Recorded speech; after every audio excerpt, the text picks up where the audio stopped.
Heyo everybody, Haku here with my review for Boku no Hero Academia, or My Hero Academia, Season 4 Episode 1, so I really loved this one. I had a lot of fun this one.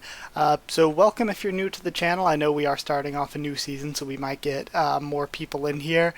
So yeah, I loved this episode, and if you don't know the way I usually do these reviews, I watch it my first time on my own, and then I watch it and take notes, take some more notes, and then we end up with this review here. So yeah, let's just talk about this episode. I actually loved it. I wasn't expecting to either. I was expecting, I even said like before I watched the episode, I was like, it's probably going to be another recap episode. We've seen that like last season, so it's probably going to be fun, probably going to be whatever. I'll still enjoy it, but I would like us to jump straight into the story.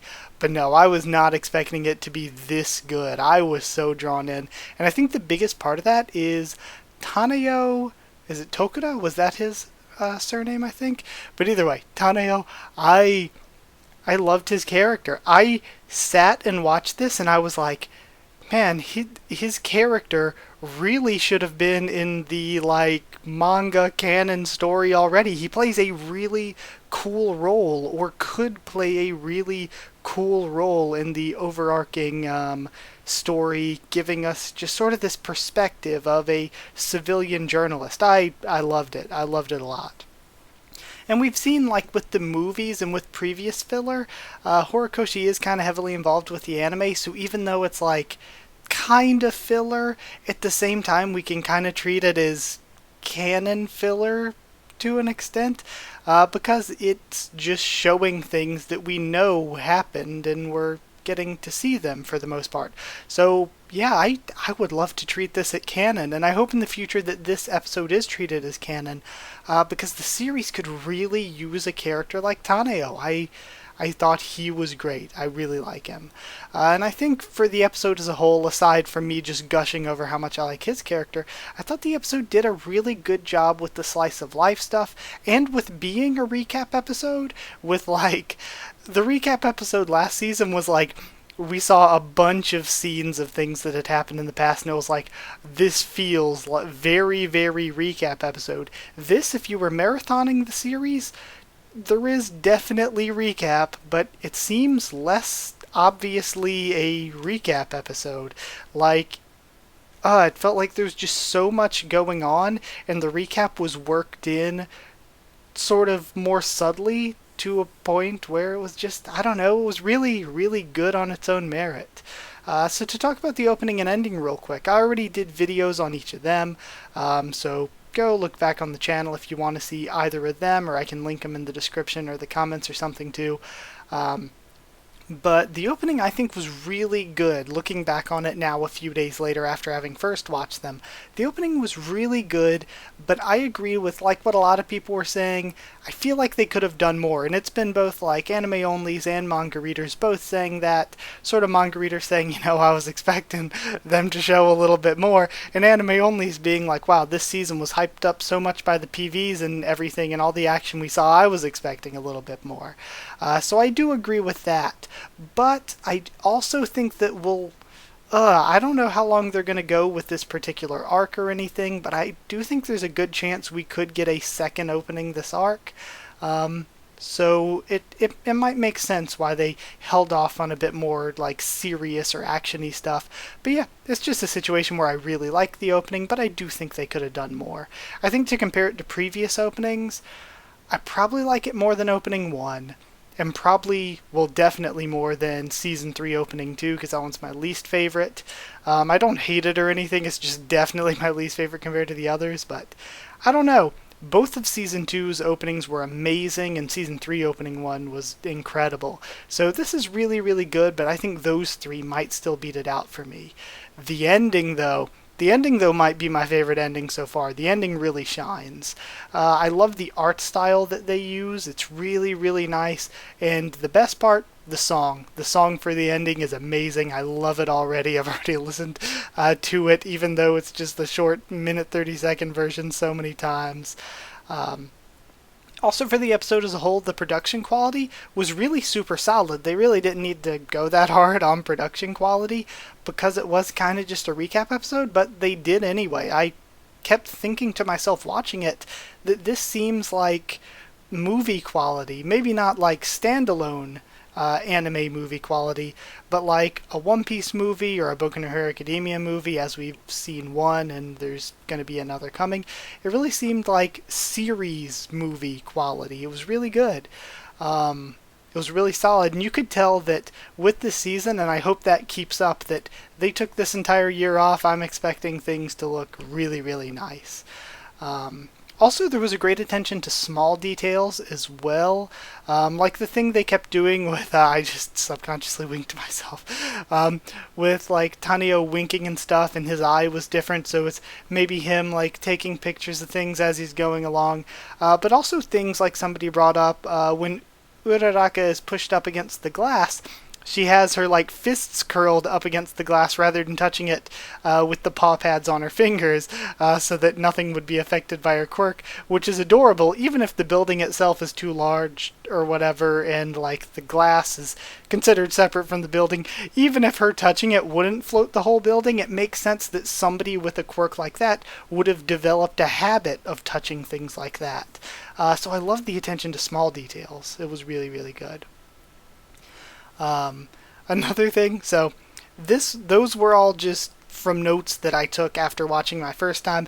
Now, notes I took while watching my second time, I was thinking about the opening again, and I was like, usually people complain, oh, so many spoilers in that opening, but I feel like with this opening, I watched it and I was like, they really showed nothing. There is like not much of anything that you can gain of significance that would spoil you just watching the opening and not really reading too deeply into it. So I do think they could have done more with it.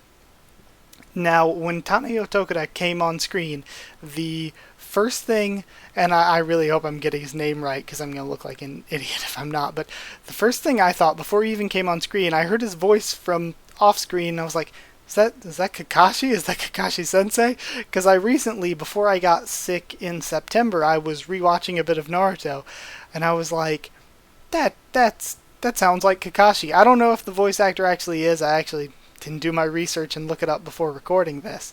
But yeah, he sounds so much like Kakashi that I'm pretty certain it's him. So that's all I could think of listening. Also, I watched this episode a time or two in the dub as well, and the dub did a great job too. Personally, I always prefer sub, but I do think the dub's translation of some of these lines into English, I think it was translated very well.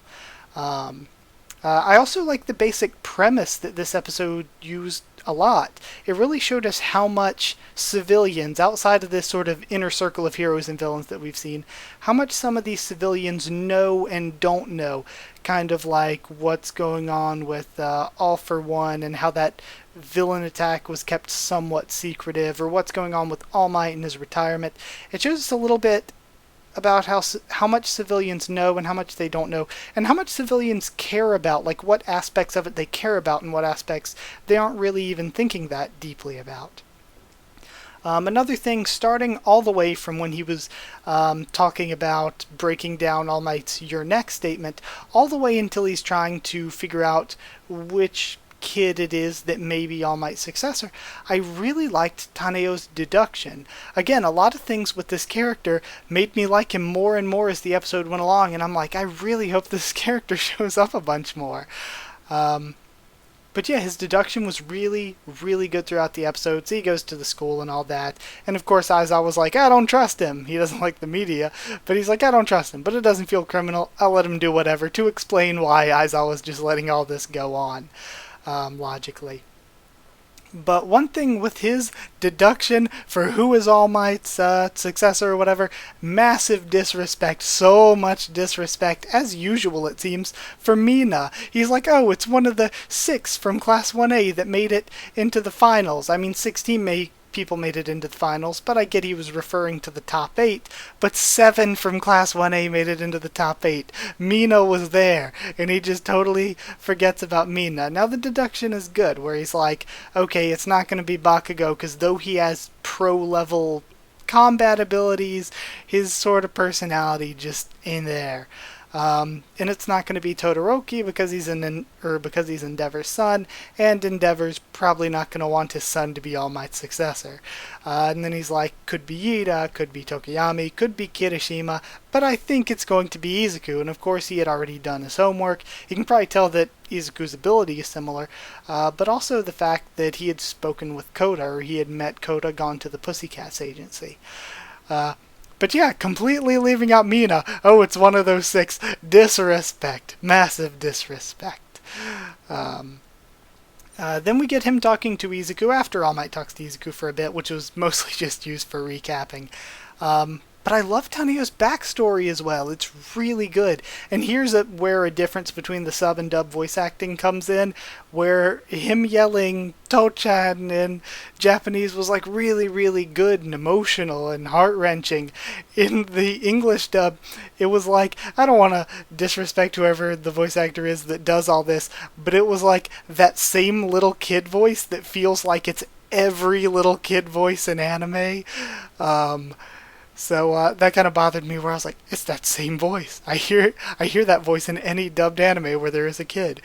But yeah, that was just one aspect where I preferred the sub to the dub. But like I said, the dub did a really great job at translating a lot of the lines. So yeah, I love his backstory, and also that leads into his reasons for investigating are really good. He needed hope too.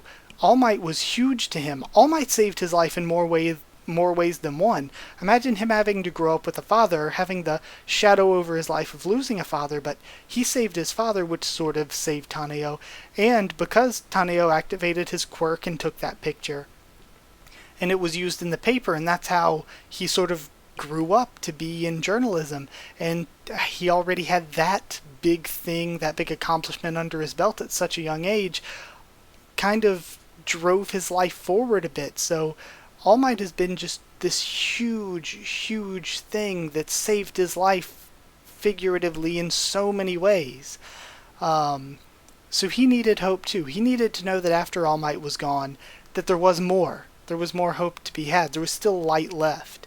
And now he sees that. So now he says, when he writes optimistically, that there is hope left in the world. All Might's retired, but there's still light out there. He can be honest when he's saying that. It was really, really, really great. I loved it all. And it just, like I said, it had me thinking, man, Taneo's a character that would have been, or should have been, great in the manga to begin with. His perspective, I think, adds so much to the story, and it did this episode. And if we get to go back way in the future when he has his book written, so great. I love it. Love it so much. So yeah, as an episode as a whole, I did think it was really fun and really compelling as a whole to be a filler/recap episode. I was totally drawn in and cemented in staring at the episode. Like I said, I watched it multiple times and loved it, watched other people's videos on it and loved it. So yeah, I thought it was great. Ordinarily it'd be like a recap episode, I can just talk about it a little and move on, but no, there was a lot to discuss from this, and it was really great. So I absolutely loved every bit of it, and I'd give it 8.5 newspapers out of 10. I really, really enjoyed it, and I hope you did too. As always, if you did like the video, or comment down there to tell me what you thought of this episode, or what you thought of my thoughts on it and all of that. I'd always love to talk to you in the comments and have everybody talking together and everything.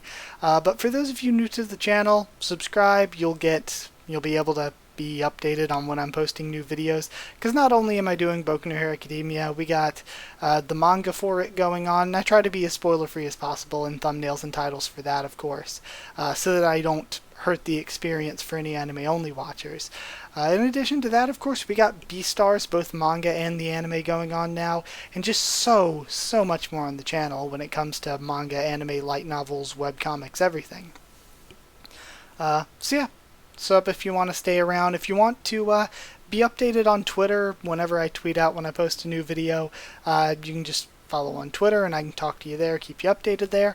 Or if you want to join the Discord and talk to me or more of us on the Discord, it's free and open for anyone, so you can just ask and I can give you a link to it. Also, if you'd like to help support the channel on Patreon and just help keep the channel going, help make it so that I can continue to make videos, then a link to the Patreon will be in the description, or it's patreon.com/Haku of the Tubes. Now, before I end this off, I wanted to say that for some certain episodes, maybe at a certain point for all the rest of the episodes, I might be doing reactions as well, and the reactions will be up just whenever I have time to edit them together and post them here on YouTube. But before I edit them down and post them here on YouTube, they'll be up on Patreon early. I'll probably put it on like $10 tier or something because that seems normal. And just if you don't want it for free edited down here on YouTube, just on Patreon you would have the full length, just click and watch along with me file. So yeah, there's that. But that's it. Thank you so much for watching. Once again, thank you so much, and I'll see you all next time.